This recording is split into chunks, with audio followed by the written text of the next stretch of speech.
धीरू भाई अंबानी एक ऐसा नाम जिसे भारत के ही नहीं बल्कि पूरी दुनिया के लोग जानते हैं।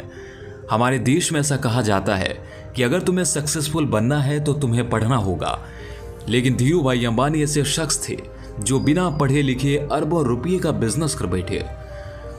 आज जिस रिलायंस कंपनी को हम जानते हैं वो कंपनी धीरू भाई अंबानी की कंपनी है, जिसे दुनिया के टॉप 500 कंपनियों में गिना जाता है।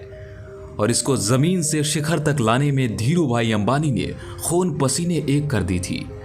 दोस्तों, आज के इस वीडियो में हम आपको बताने वाले हैं धीरू भाई अंबानी की बायोग्राफी, जिसे सुनने के बाद आप काफी ज्यादा मोटिवेट हो जाएंगे। धीरू भाई अंबानी का जन्म 28 दिसंबर 1932 को अविभाजित भारत के चोड़वाड़ जूनागढ़ राज्य में हुआ था।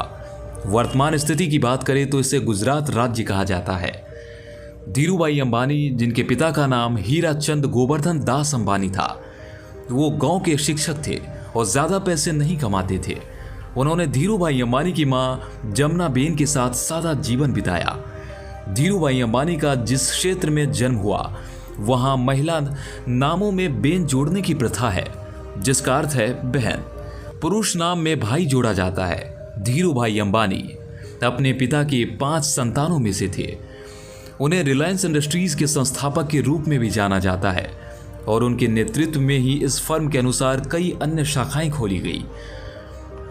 धीरू भाई अंबानी का असली नाम धीरज लाल हीराचंद अंबानी था।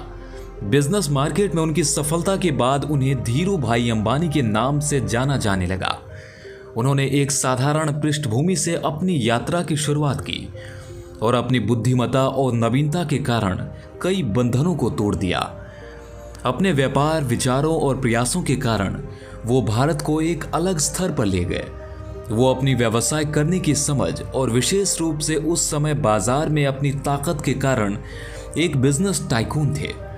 वो रिलायंस इंडस्ट्रीज के संस्थापक तो थे ही, उनके कई अन्य व्यावसायिक उद्यम भी थे। अब आइए जानते हैं उनके परिवार के बारे में। धीरू भाई अंबानी और कोकिला बेन की शादी। धीरू भाई अंबानी और कोकिला बेन की शादी 1955 में हुई थी। शादी के बाद कोकिला बेन की जिंदगी ही बदल गई। जो कोकिला बेन अपने शहर में ही अपनी दुनिया बसाई बैठी थी, वो मुंबई और यमन गई। जिस समय धीरू भाई अंबानी ने पहली कार खरीदी थी, उस समय कोकिला बेन अंबानी चोड़वाड़ गुजरात में ही थी। वहां उन्हें धीरू भाई अंबानी का खत मिला, जिसमें लिखा था उन्होंने एक कार खरीद ली है और उस कार का रंग उनकी तरह ही काला है। कोकिला बेन हमेशा गुजराती में बोलती थी। वो गुजराती स्कूल में ही पढ़ी थी और मुंबई आने के बाद उन्होंने इंग्लिश सीखना शुरू कर दिया। रिलायंस इंडस्ट्रीज के फाउंडर धीरू भाई अंबानी के 4 बच्चे हैं, 2 बेटे और 2 बेटियां। बेटों के नाम तो आप सभी जानते हैं, मुकेश अंबानी और अनिल अंबानी। वहीं बेटियां नीना और दीप्ति अंबानी हैं। आर्थिक तंगी के कारण धीरू भाई अंबानी को हाई स्कूल के बाद ही पढ़ाई छोड़नी पड़ गई थी। उन्होंने बचपन में ही परिवार की आर्थिक मदद करनी शुरू कर दी। उस समय वे गिरनार गुजरात का एक प्रसिद्ध धार्मिक स्थल के पास भजिए की दुकान लगाया करते थे। दुकान की आय यहां आने वाले पर्यटकों की संख्या पर सीमित थी। धीरू भाई अंबानी पढ़ाई छोड़ने के बाद पहले पहल धीरू भाई ने फल और नाश्ता बेचने का काम शुरू किया। जी हाँ, लेकिन कुछ खास फायदा नहीं हुआ इस काम से उन्होंने दिमाग लगाया और गांव के नजदीक स्थित धार्मिक पर्यटन स्कूल गिरनार में पकौड़े बेचने का काम शुरू किया। यह काम पूरी तरह आने वाले पर्यटकों पर निर्भर था। जो साल के कुछ समय तो अच्छा चलता, लेकिन बाकी समय इसमें कोई खास लाभ नहीं था। धीरू भाई अंबानी इस काम को भी कुछ समय के बाद बंद कर दिए। बिजनेस में मिली पहली 2 असफलताओं के बाद उनके पिता हीराचंद गोवर्धन दास अंबानी ने उन्हें नौकरी करने की सलाह दी। धीरू भाई अंबानी के बड़े भाई रमणीक भाई उन दिनों यमन में नौकरी किया करते थे। उनकी मदद से धीरू भाई को यमन जाने का मौका मिला। वहां उन्होंने शेल कंपनी के पेट्रोल पंप पर नौकरी की शुरुआत की और महज 2 साल में ही अपनी योग्यता की वजह से प्रबंधक के पद तक पहुंच गए।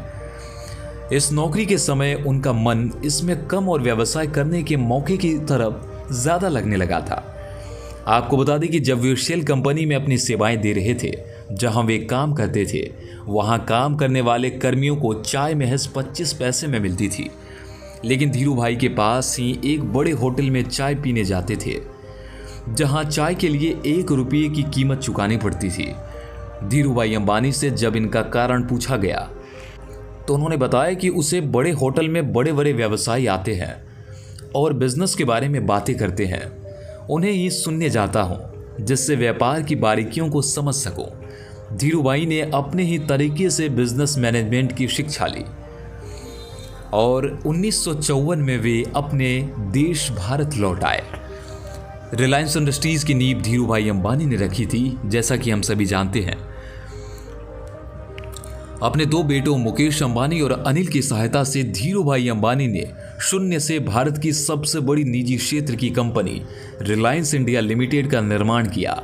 समय के साथ उनका व्यवसाय दूरसंचार, सूचना प्रौद्योगिकी, ऊर्जा, बिजली, खुदरा, कपड़ा, बुनियादी ढांचा सेवाओं, पूंजी बाजार और लॉजिस्टिक्स में अतिरिक्त रुचि के साथ पेट्रोकेमिकल्स में मुख्य विशेषज्ञता में बदल दिया गया। धीरूभाई अंबानी को वर्ष 2002 में गंभीर आघात लगा और उन्हें मुंबई के बीच कैंडी अस्पताल में भर्ती कराया गया। वो 1 सप्ताह से अधिक समय तक कोमा में थे और कई डॉक्टरों से परामर्श लिया गया। 6 जुलाई 2002 को उनका निधन हो गया। उनकी मृत्यु के बाद उन्हें 2016 में पद्म विभूषण पुरस्कार मिला। जब धीरूभाई अंबानी 2002 में अंतिम सांस ली, फोर्ब्स की लिस्ट में दुनिया के 138वें सबसे अमीर व्यक्ति थे, जिसकी कुल अनुमानित संपत्ति $2.9 बिलियन थी। तो दोस्तों, ये थी धीरूभाई अंबानी की बायोग्राफी। आशा करते हैं कि आज की जानकारी आपको बेहद पसंद आई होगी। अगर अच्छी लगी हो तो हमारे इस चैनल को सब्सक्राइब करना बिल्कुल ना भूलें।